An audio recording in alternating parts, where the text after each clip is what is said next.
প্রতিদিন রুটির তরকারি কি করব, কি খাবো, এ এক চিন্তার বিষয়। পাশের বাড়ির বৌদি সাউথ ইন্ডিয়ান, সে বলে গেল যে একটু সাউথ ইন্ডিয়ান স্টাইলে আলু চচ্চড়ি করো।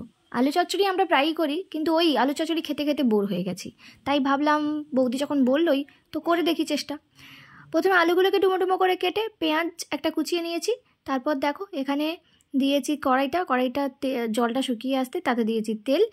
এবার তেলটা গরম হয়ে আসতে এতে যেটা সাউথ ইন্ডিয়ার মানে যেটা দিতেই হয় আর কি, সেটা হলো কালো সর্ষে ফোড়ন, সঙ্গে হলো কারি পাতা।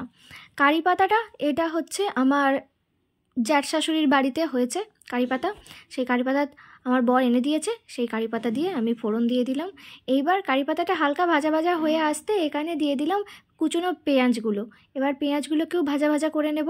দেখো পেঁয়াজগুলো একটু লাল লাল হয়ে এসেছে। এবার পেঁয়াজগুলো ভাজা ভাজা হয়ে গেছে যেহেতু, এখানে আমি দিয়ে দেব আলুগুলোকে। দেখো আলুগুলো ছিল এখানে, আমি আলুগুলো দিয়ে দেব। পেঁয়াজগুলোকে আরেকটু ভেজে নিচ্ছি।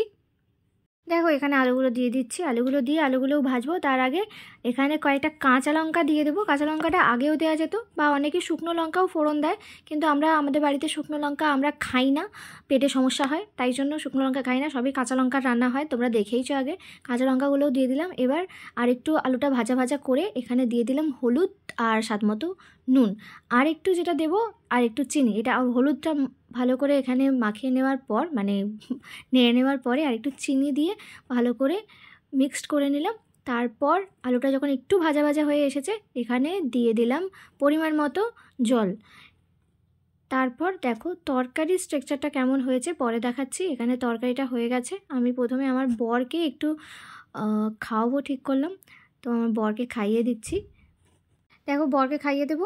এবার ওকে বললাম একটু রিভিউ দিতে, কিন্তু ও ব্যাপারটাকে পুরো ফানি ওয়েতে বলেছে। যাই হোক, কিন্তু শেষ পর্যন্ত বলেছে এই তরকারিটাই করো, এই পুরনো তরকারিটা আর করো না, এটাই ভালো লেগেছে।